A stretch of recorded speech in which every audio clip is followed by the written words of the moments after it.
WAMU 88.5 at American University in Washington. Welcome to the Politics Hour starring Tom Sherwood. I'm Kojo Nandi.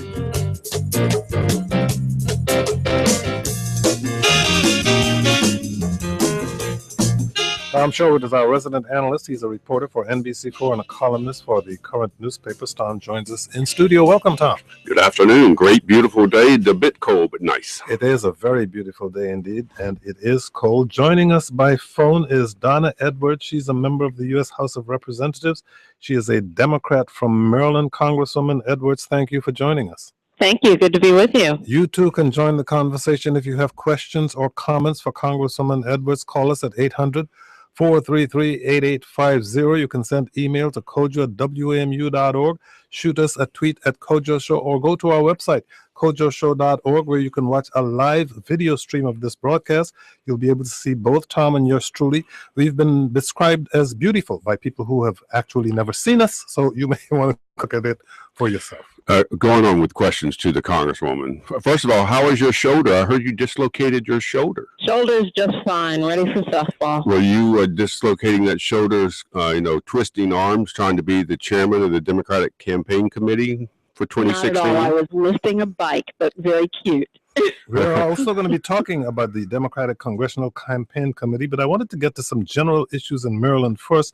Governor-elect Larry Hogan faces a shortfall of nearly $600 million in the state's next operating budget. He campaigned, he promised to cut spending in Annapolis, roll back as many as possible of the tax increases under Governor Martin O'Malley. Think that's something he'll be able to accomplish effectively, Congressman Edwards? Not really, and I think what Governor-elect Hogan will discover is that campaigning is a lot easier than governing.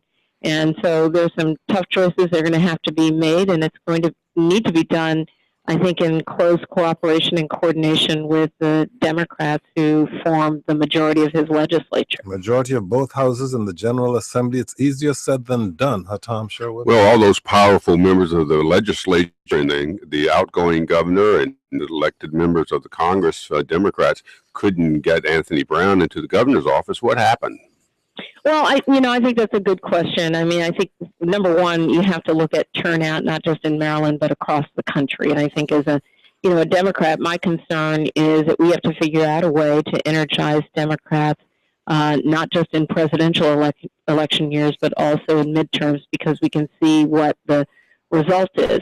I mean, I've spoken with Governor-elect Hogan because I think that we got to make sure the state works for people in Prince George's and Anne Arundel County and all throughout the state, and I'm looking forward to trying to figure out whether we can find some common ground and work together on important issues that concern the 4th Congressional District in our state, and where we need a real partnership between the state and the federal government. I want to look ahead, but I was just all through the campaign, the entire Democratic establishment got behind Anthony Brown, despite whispers and concerns that he was essentially an empty suit politically, that he was a nice enough guy, he had a nice biography, but he wasn't a very strong leader. Doug Gansler ran a very similar campaign that Larry Hogan ran against him. Unfortunately, Gansler had those issues with his son's beach party and other things that undermined. But it seemed to me the Democrats were out of tune with the state of Maryland. Well, let me just say this. I mean, I was an early and strong supporter of Lieutenant Governor Brown, and I feel confident having done that. I will say that it is it's always a challenge when you have a lieutenant governor who is running, if you will, under the shadow of 2 terms of a governor. We did face a situation in the state where a lot of the attacks, frankly, against the lieutenant governor actually had more to do with the past and less to do with the future.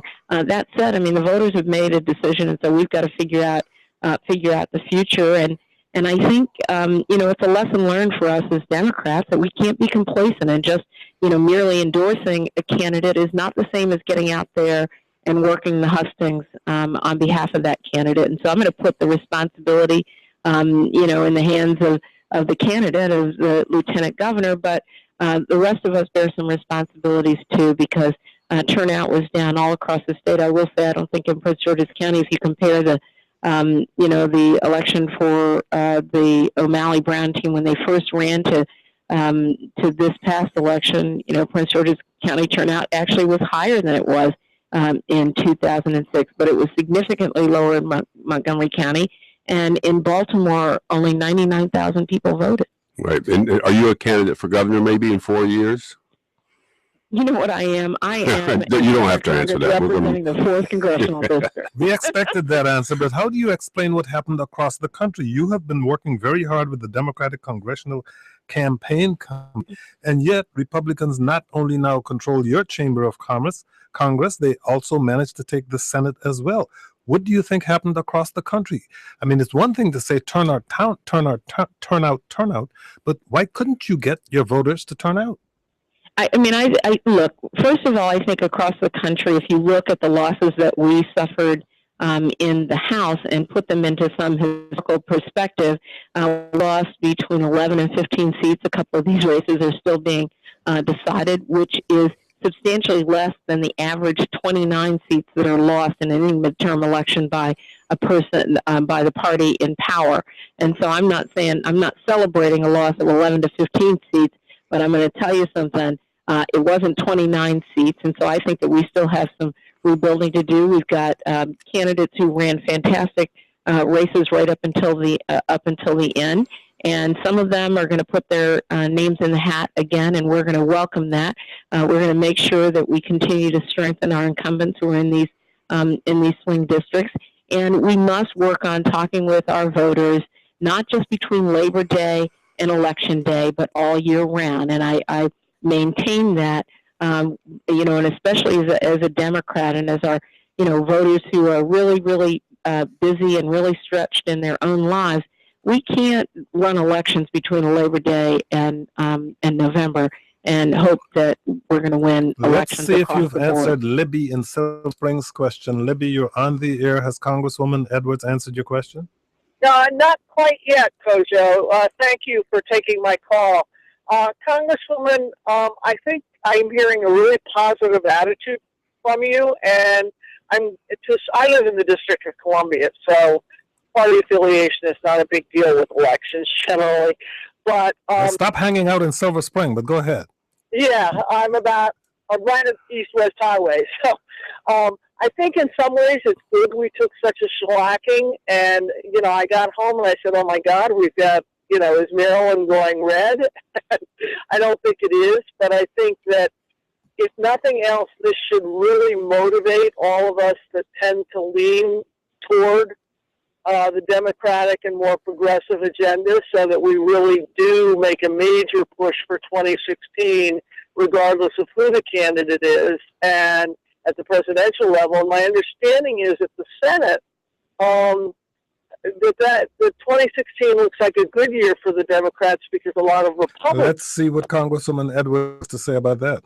Well, Libby, I think all of those things are true, and I do feel very positive. I'm excited about the future. I think that we have an opportunity to really have a conversation with voters that crosses election cycles so that we don't suffer this sort of boom and bust. Are you game to lead the Democratic Congressional Campaign Committee? A lot of progressives would like you to do that.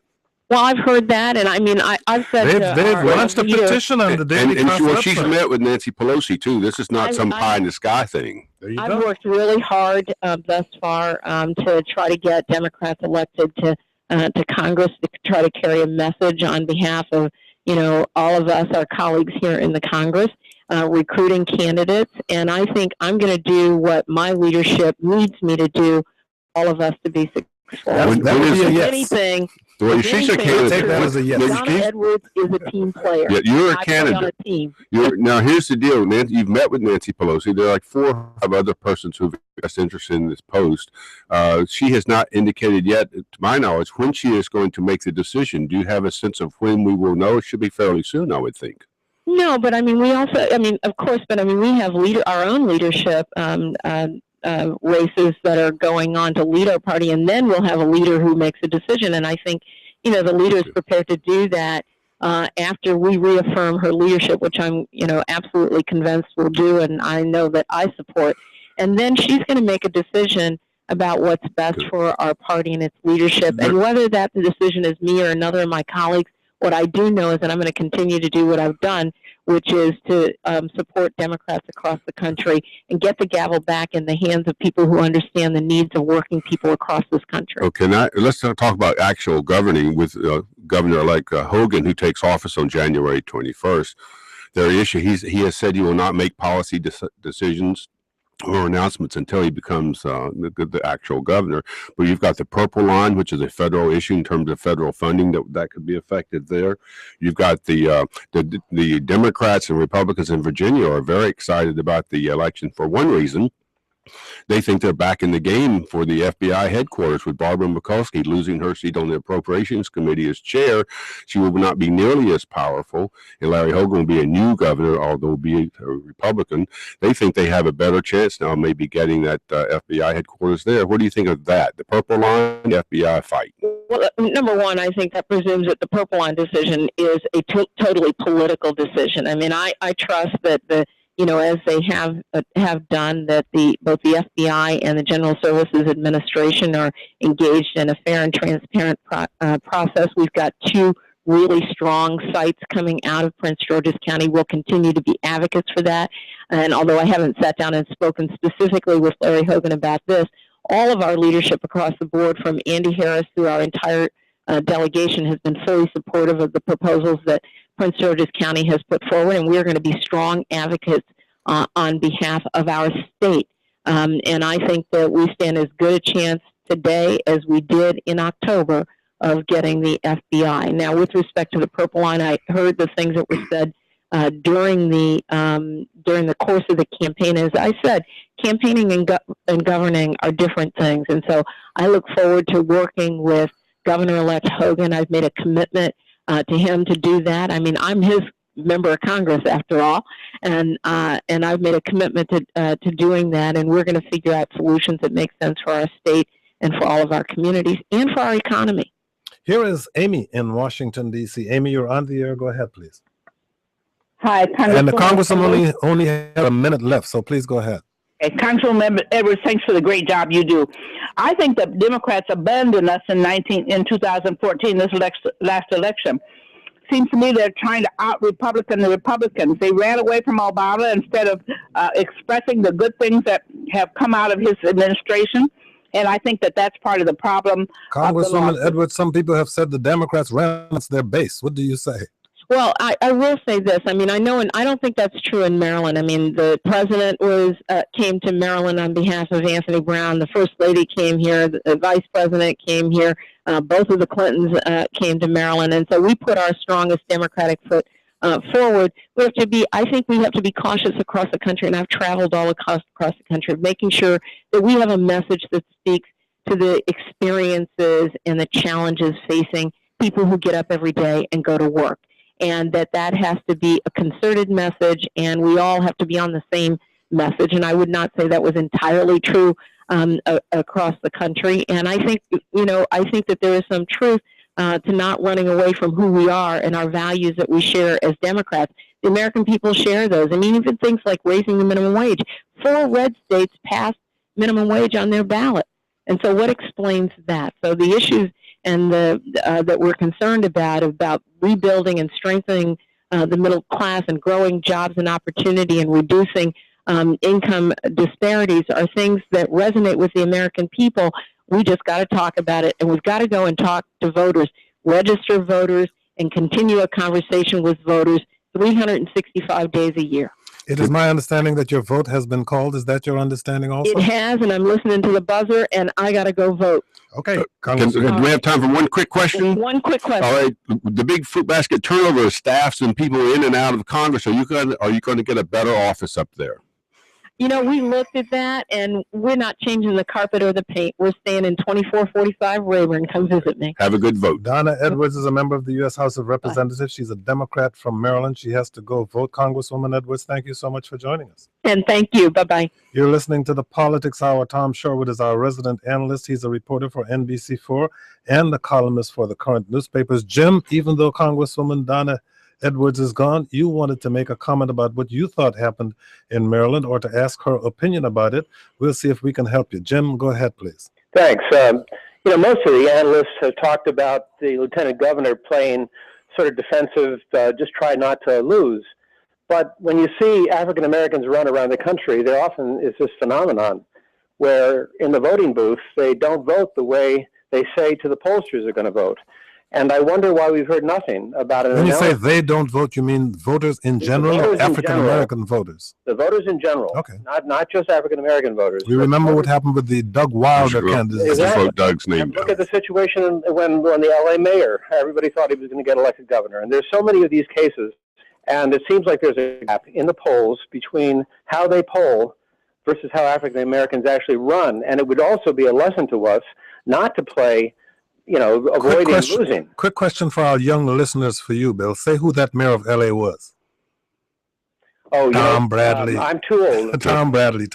But go ahead. Here's Tom. That's a legitimate issue about people not voting, as the polls show. The question is, how do you address it? Indeed, and that was the case, as Tom was pointing out, with Governor Wilder, who won by a much smaller margin. By 16-17%, and he won by 1. It is an undercurrent of campaigns. I mean, even in our most recent campaign, it was not the divide in the district was not as racially divisive as some other races.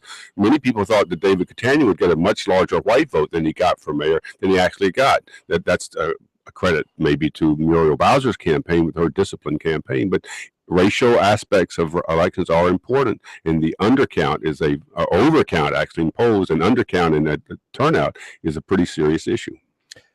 We'll be talking shortly with Charles Allen. He's a member-elect of the D.C. Council. He's a Democrat who will be representing Ward 6, but in the meantime, there are a few other issues. One in Maryland that we need to talk about, an environmental report on the Conowingo Dam. It was believed by a number of people, generally conservatives in Maryland, that before anything was done about storm water runoff that was muddying the Chesapeake, that there needed to be some cleanup of the Conowingo Dam. However, there has just been a report. State and federal experts have said that a 2-year analysis released this past Thursday showed that the sediment on the Conowingo Dam is not nearly as threatening to the bay's water quality as first thought, and that spending up to $3 billion with a B dollars to remove it isn't worth the cost. That could upend things in a way. Well, for people who don't know, that's up. It's just north of the Havre de Grace area, and it feeds directly into the Susquehanna River into the bay.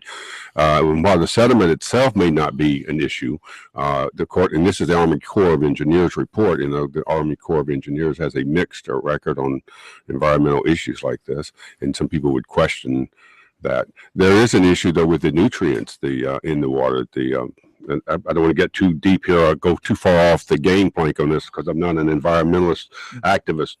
But there's nitrogen and phosphorus and other issues within that sediment that does flow over the dam and into the bay, and that creates dead zones. So it's a very serious issue. But the question now is whether they're going to dredge the Conowingo lake, which is not really a lake, but it's behind the dam. It's a very serious issue, and the whole issue about pollution of the Chesapeake Bay, the Anacostia River. I mean, I've often said the city ought to sue Maryland because of the pollution that's in the waterways when it gets to the District of Columbia. Next week, we'll be talking with one of the Republicans moving up Maryland's political ladder, State Delegate Michael Huff, who won a race for the Maryland Senate and defeated incumbent Republican Senator David Brinkley in a primary early this year. He'll be joining us in studio, as well as John Weisstadt, who is a Republican turned independent who retained his seat on the Arlington County Board. That's next week on the Politics Hour. Tom Sherwood, could the top Virginia House Republican be challenged from the right? We remember the defeat of former Majority Leader Eric Cantor just a few months ago, and now Virginia House Speaker William Howell finds himself in a similar situation.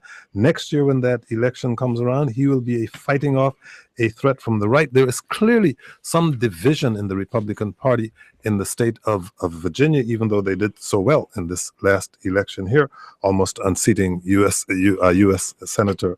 But it would appear that this challenge from the right is a serious one. Tea Party Republicans are stirring up a great deal of concern. moderate Republicans are endangered in many places, and William Howell. I mean, he's a very powerful guy in the state legislature and leading the House. There's no threat to the Republicans in the House and the delegates.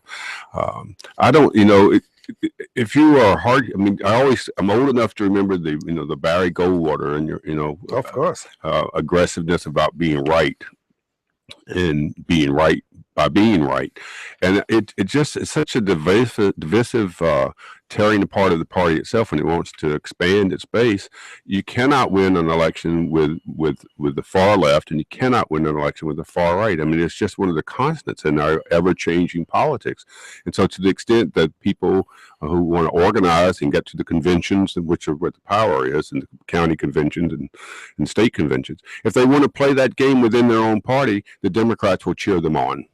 Indeed, Ed Gillespie gave Mark Warner a serious run for his money in this election here. Ed Gillespie is not considered a part of the far right of the Republican Party, but it would seem Right. just as at the time when the party is on the rise and maybe in a position at some point to make a serious challenge for governor again, Mhm. the party's caught up in this internal turmoil. He ran a campaign similar to what Governor McDonnell ran. I mean, you can have strong very conservative views, and even Larry Hogan in Maryland, who has strong conservative views on gun rights and other matters, ran a campaign about the common good of the state with taxing and what policies will come out of the legislature from the governor. And the same thing is in Virginia. You can go off on the edges, but it's a very narrow place to try to win the majority of voters. Speaking of narrow places, one such is planning to expand on the mall. The Smithsonian has a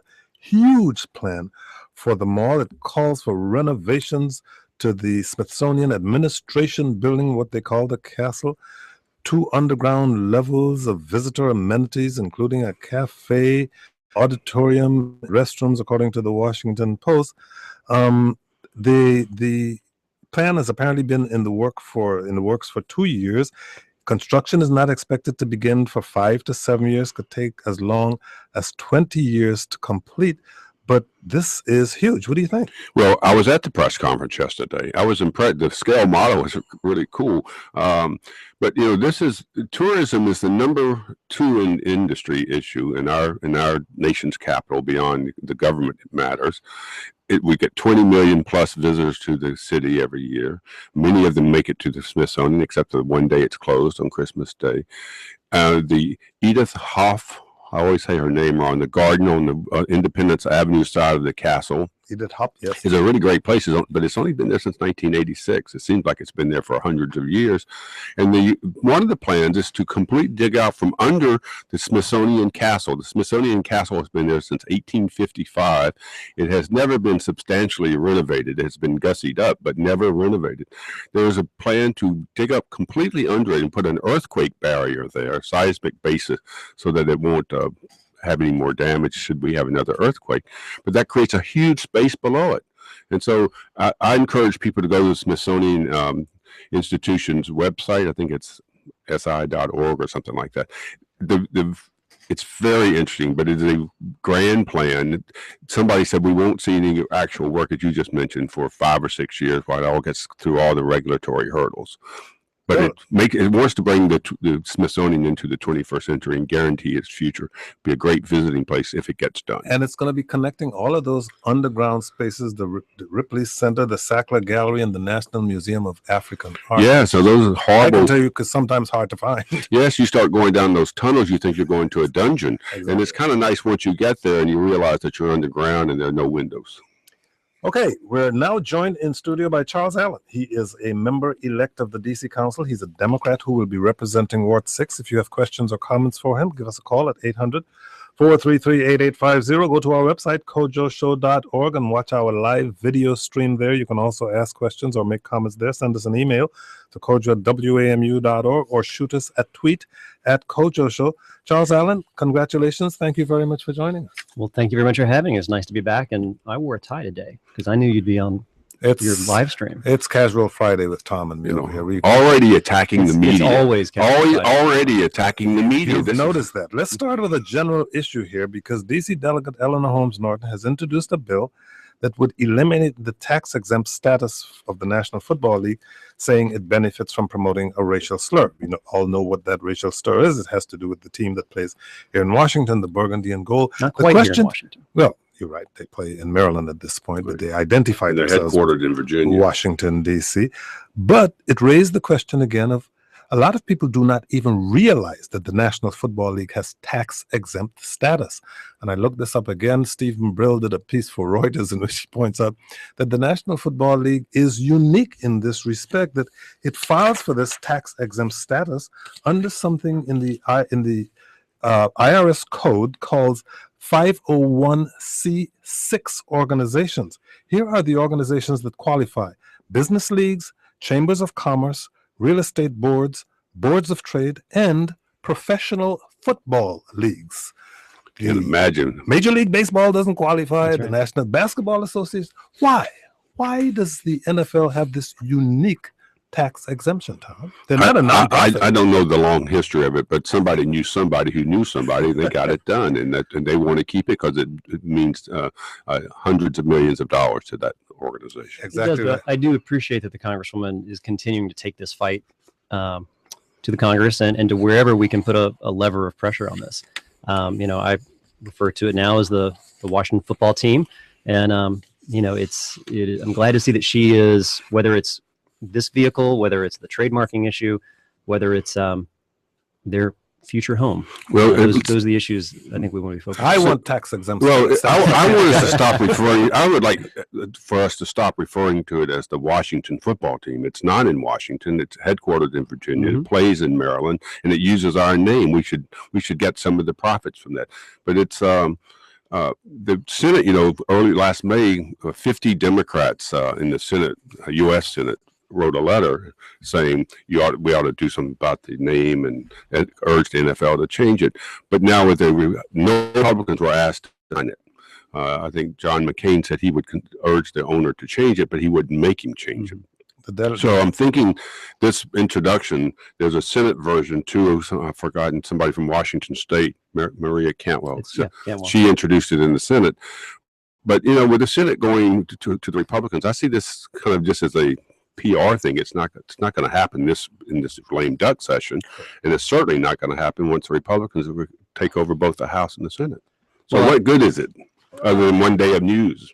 It's important, I think, to continue the pressure. It's important to keep educating people about it. I'm not looking to this incoming Congress for much in terms of where we will see progressive leadership at the national level, which I think brings us back to why our states and our cities are so important, to be looking there to have the smart ideas and to be moving things forward for our communities. Well, in case you're just joining us, that's the voice of Charles Allen, member-elect of the D.C. Council. He's a Democrat who will be representing Ward 6. If you have questions or comments for him, 800-433-8850, Tom. One of the big issues before the Congress will be the city's vote to legalize a marijuana initiative 71, which passed overwhelmingly. It will now go to an uncertain future in the Congress. But there's a question within the city that even if Congress stays busy on other matters and allows this to become law early next spring. Congressman Andy Harris in Maryland is already saying that he intends to interfere. Yes, he was very successful the last time with his. But assuming that it passes the congressional review without any action and becomes law, then there's the issue of the city having to get regulations in place for how marijuana will be sold. Would you support delaying the legalization of marijuana until the city can have a regulatory scheme in place, which would probably put it off till 2016 at least? Well, I do think the voters of the district were very clear in terms of what they wanted to pass. And I think that most voters believe that what they were doing was legalizing marijuana. Now, when you look at the actual language of the ballot initiative, it's 6 plants grown in the home, 3 of which are mature, 3 of which can't be mature. If you got stoned, you couldn't possibly follow the regulations. Well, the regulations don't spell out what is a mature plant. There's a lot of questions with that. I think that the voters' intent, though, was very clear. And so I think that is how we need to move forward. I do support, with the voters' will, that we should be legalizing and come up with the regulations that go with that. We should do it as fast as possible. Well, 6 months are allowed in legislation, so you wouldn't have even the regulations.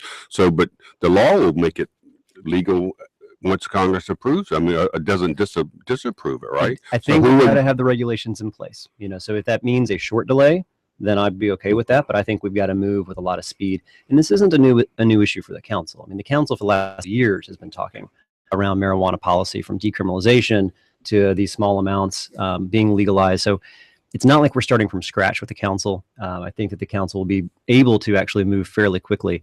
And then I would expect, of course, working in partnership with the mayor-elect, the next mayor, about how to craft that in the right way. You will not be taking office until January, but your ward is smack dab in the middle of one of the city's biggest political debates right now, the debate over whether to use city funds and swap valuable pieces of city land for the construction of a new soccer stadium at Buzzard Point. What do you make of this deal as it stands right now on face value?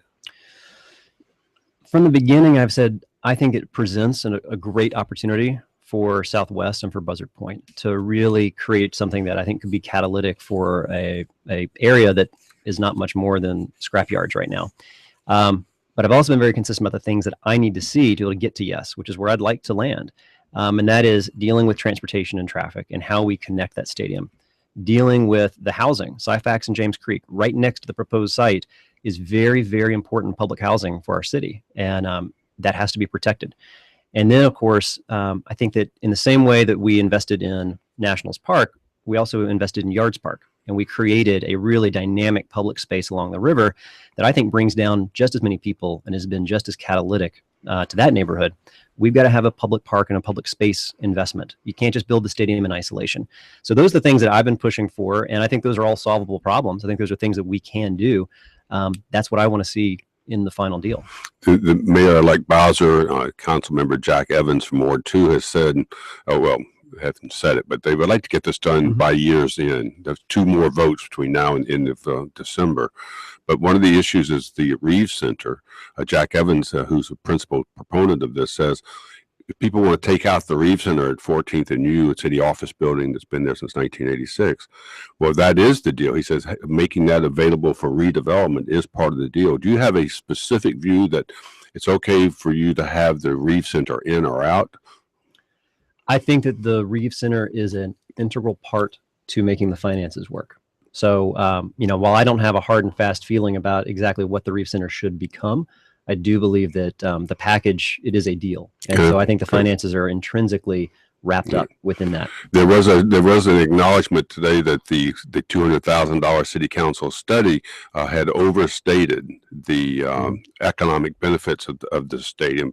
I think saying about $109 million would be the economic benefit of having this, but now that the number is closer to 40 million, 38 or 40 million. Does that have a major impact on your concern? Or? It does, but I also don't think that study included a lot of other pieces. We know that just like with the ballpark, you've got other parts of that neighborhood that have developed that create revenue that I would argue are a benefit to our city and to the neighborhood. You're going to see the same thing happen in Buzzard Point. I don't think those have been captured within that study. So, of course, dropping something of a benefit from the 120 some odd down to 40 some odd concerns me. But I also don't know if that study really encompassed all of the benefits that you would see that come with that type of development in a neighborhood that doesn't have much. If you have questions or comments about that stadium deal, give us a call, 800-433-8850. What conversations have you had with constituents who live in that neighborhood where the stadium would be built? What's their feeling? It is. I've been having this conversation with them for many, many months. Both. Can I jump in here and say that I live in this neighborhood? I live not far from the stadium area. So Tom has not talked to me once. Not once. Well, he's not a constituent. He's a reporter. Yes, no. Well, the neighbors in Southwest are not opposed to a stadium. They look at Buzzard Point and they do see what could be there. But the neighbors have also been very, very consistent and said, how is transportation going to be linking a stadium to the rest of the city and throughout the neighborhood? It could be as easy as going ahead and getting some of our circulator returned down to Southwest and making sure there's a strong link there. It could be as expansive as looking at the streetcar. Their neighbors have said very consistently, we want to know what you're going to be doing about housing. The residents in Syfax and James Creek, understandably, were very anxious when National Stadium was being built. And I heard more than one resident who said, those bulldozers are just coming right on over South Capitol Street to us. So now a soccer stadium might be built right next door to them. The exact same concerns are back. And what we have not heard yet is the type of commitment that the neighbors need to know that housing and their neighborhood, their community is going to be protected. I've heard the neighbor's been very consistent that these are issues that can be solved, these issues that can be addressed. They're not against the soccer stadium, but they do expect, and I think the city should live up to that. Right, and when these, and we should say these two housing, public housing complexes are very well run. Yes. They're. If you want to have garden style apartments for people to live in decent housing, I don't know about the interior of them, but I can say the grounds are kept really well. There's great residential leadership in each of them. The buildings are good. Obviously, the city needs to continue to invest in that, but it's also one of the few places in our city where we have family-based housing. You know, a lot of affordable housing is studios and one bedrooms. This is a place where we have 2 bedrooms. Let me ask you a question back to the important. deal, because I think this is really important. I'm surprised that I can understand the fight over the real estate deal to get the stadium built. What I'm surprised I haven't heard more criticism of is the 10 years of tax breaks. The ownership of the team is quite well to do. I mean, do they need 10 years of sales tax breaks and other kinds of breaks? I mean, they want to make a profit, obviously, but it just seems to me that seems to give away part of the deal, not the land deal. Well, I think the chief financial officer, Jeff DeWitt, raised that recently, and Certainly we're has. starting to see that more be a part of the conversation. I think it's fair to look at that. But I also know that when they're putting together their financing to figure out, and I think it's a good thing that they're going to be building the stadium, sometimes we do use tax incentives to help get them in the door. I think it's fair for us to look at it and examine and make sure it's the best deal. 10 years of tax breaks? It's not the length of time, it's the dollar amount that we should be focused on. And I guess the bottom line question for me is, what does the city lose if it walks away from this deal at some point? Can the city afford to walk away from this deal based on the future promise of what can happen in that location? I think the city can walk away from the deal, but if they do, I don't see anything that's going to be as catalytic for Buzzard Point. I think that we're going to continue to have block after block of really vacant land, concrete factories, and scrap yards. So I don't see Buzzard Point developing into a neighborhood, which having that neighborhood develop also serves the residents of James Creek and Syfax and Southwest by bringing new amenities, bringing new jobs, bringing a lot of things that a neighborhood really wants. And I don't see that happening if the deal is walked away from. You have to look at it as a economic development matter too. If you this is a major business. It operates, I've forgotten how many weeks a year, but it's a major business. It's like the fight of the football team. You know, it's $1 billion plus business, maybe much more. You want to bring business into town, particularly with the lessening of the federal government's growth. You want to bring business into town. We've got I think the Wizards training facility. I was about to say, we keep talking about these things as if they're just sports teams. They are also businesses. And NBC4's Mark Seagraves this week reported that the Wizards are looking into building a practice facility in Shaw, which is now in your ward. Thank you, Jack. It used to be in Jack Evans's ward too. What are you going to need to know about that concept before you decide whether or not it's a good idea? Well, when we look at the Shaw neighborhood, my primary concern there is the Shaw Middle School. It has been promised for a long time. The capital budget now puts the rebuilding of Shaw Library or Shaw Middle School many more years out. We can't have that at risk. That middle school will serve families in wards 1, 2, 5, and 6. I think it's an important part of creating great middle school options for our families in our city. What's the relationship between that and the proposed Wizards training facility? It's the same land. Space. So if a training facility for the Wizards puts the middle school at risk, then I've got a lot of big problems and concerns with Couldn't that. it be the opposite? Couldn't you, maybe in working with the Wizards themselves, build a training facility in the school? I mean, kind of like a Bell Multicultural, where you have one school, you have 2 schools built together. Why couldn't you build something there that accommodates the Wizards, has a first-rate modern middle school, even save the skate park? You know, that we could do, but in the absence of a proposal, in the absence of any details, understandably, the neighbors are very concerned, saying, we've been working for a middle school. You're going to be putting that at risk. This might speed it up and get it off that long-term capital project and move it closer. There's a lot of what ifs to it. And the mayor has talked about opening 4 middle schools next fall. This is not one of the sites that she's talking about. I don't think I've heard her say 4 middle schools next year. I think what I've heard the mayor-elect talk about is by 2020 having 4 new middle schools built out, and that's what the okay, gentlemen, on your headphones, please. By the same time we get to go to the new and improved Smithsonian.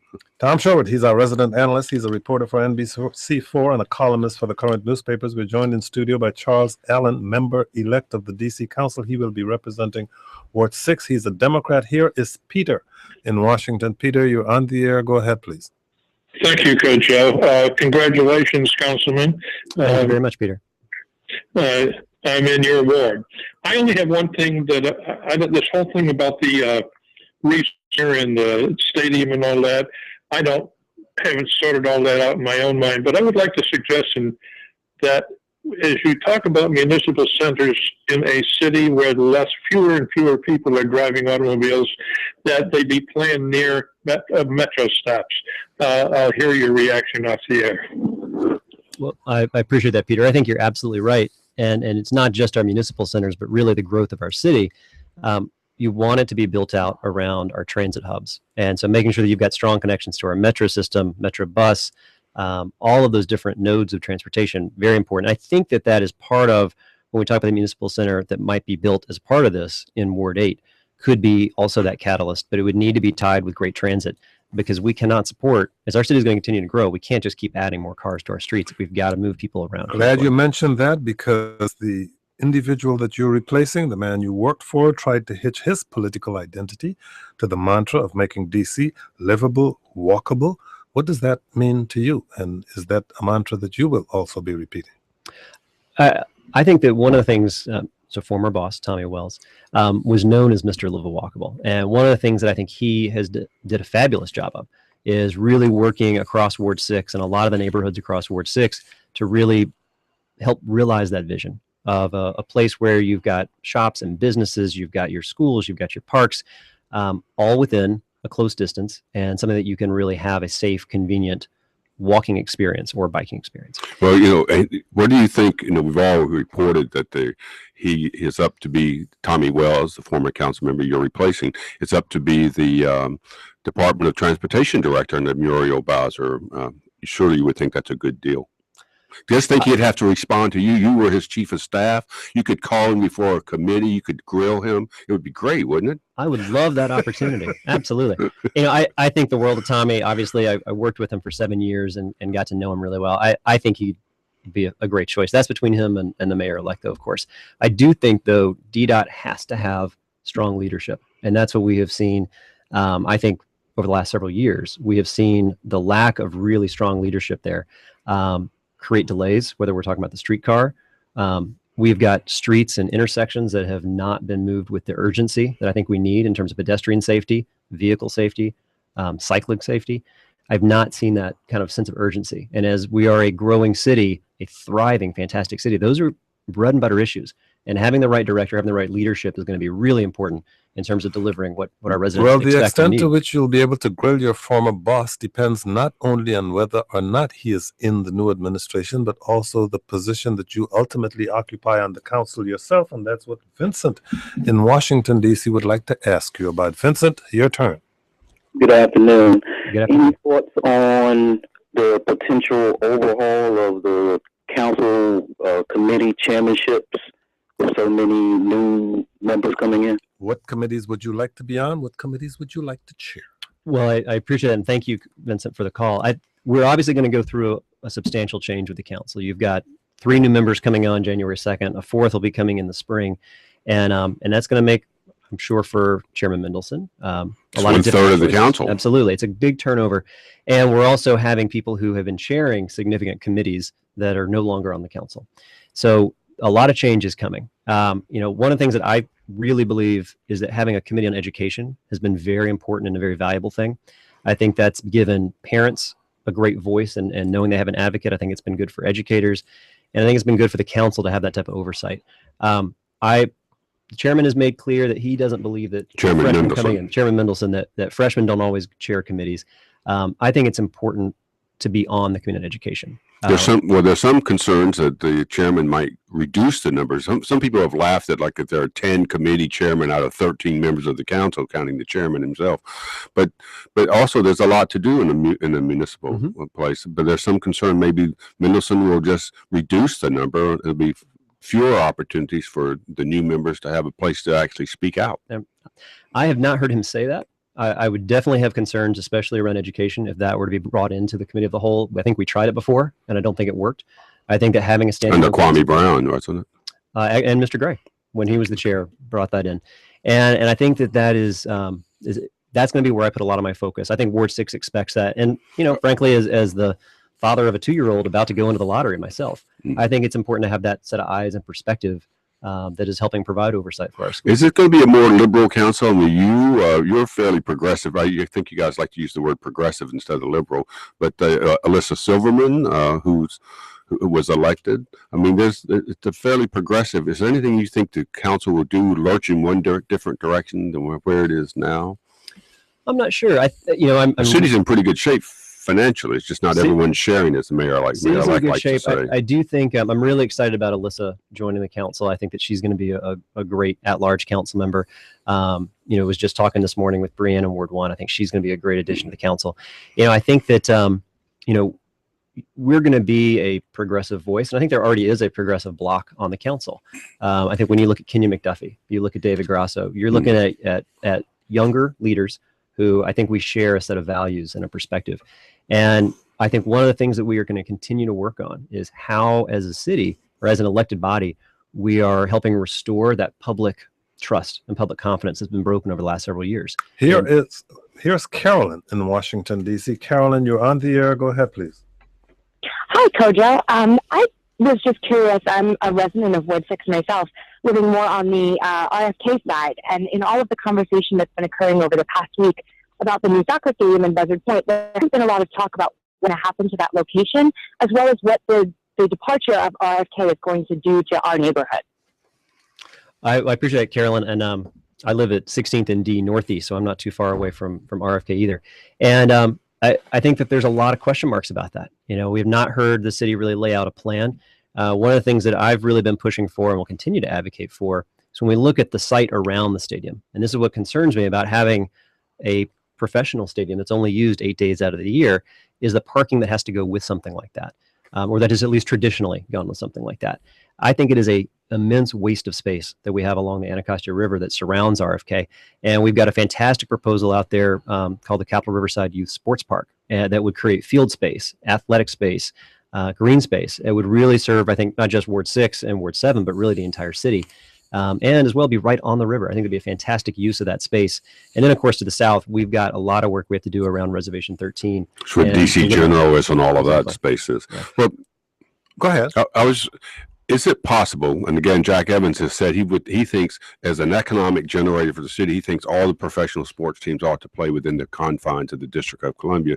And he says there's room for a 65,000, 70,000 seat stadium for the football team if it comes in and changes its name. That would not be, you could have an additional metro stop to accommodate people.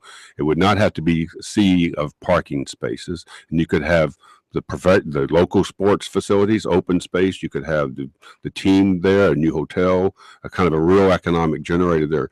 If all that were to work, would you be in favor of something like that, or do you just want to keep it open space? Because the federal land, as you know, requires that it be used for athletic purposes, I think is the phrase, or something like that.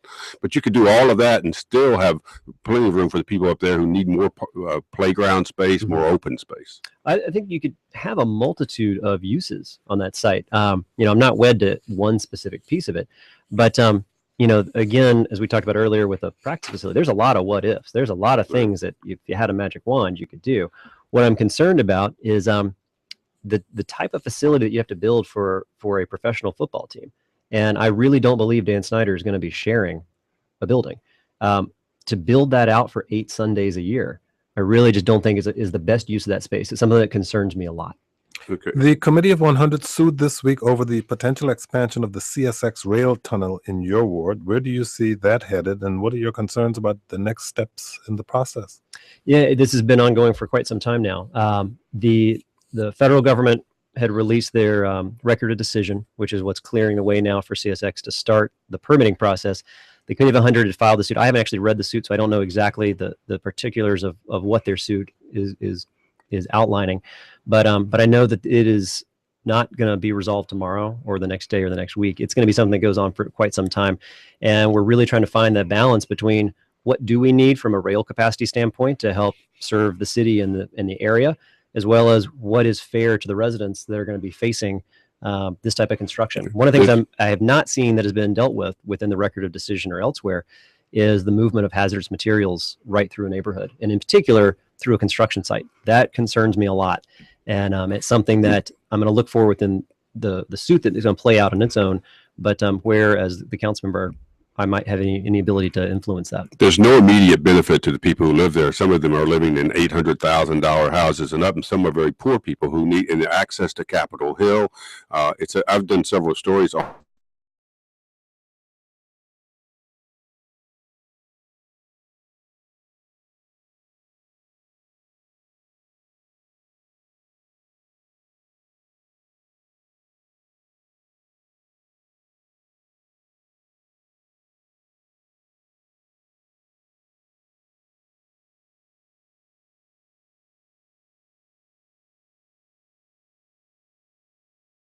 them down, but they'll just stay there and they'll be empty. They'll do their project, put the parkland back over the tunnel, and then sell the houses again once the project's completed. Would that be acceptable?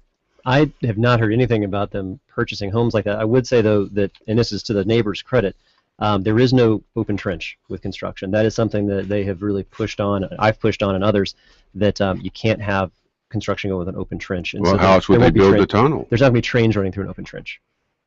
And the CSX has signed off on that? That is part of what the and part of the problem with the suit is that the Department of Transportation approved the permits for it without an environmental impact statement. And I believe that's at the heart of what the suit is. Charles Allen is a member-elect of the D.C. Council. He's a Democrat who will represent Ward 6. Thank you so much for joining us. Thank you both very much. I appreciate it. And Bruce DePoit, we warned him about appearing on that show that you host before he comes over here. Tom Sherwood is our resident analyst. He's a reporter for NBC4 and a columnist for the Current newspapers. Always a pleasure. I have more questions to ask. Thank you all for listening. I'm Kojo Namdi.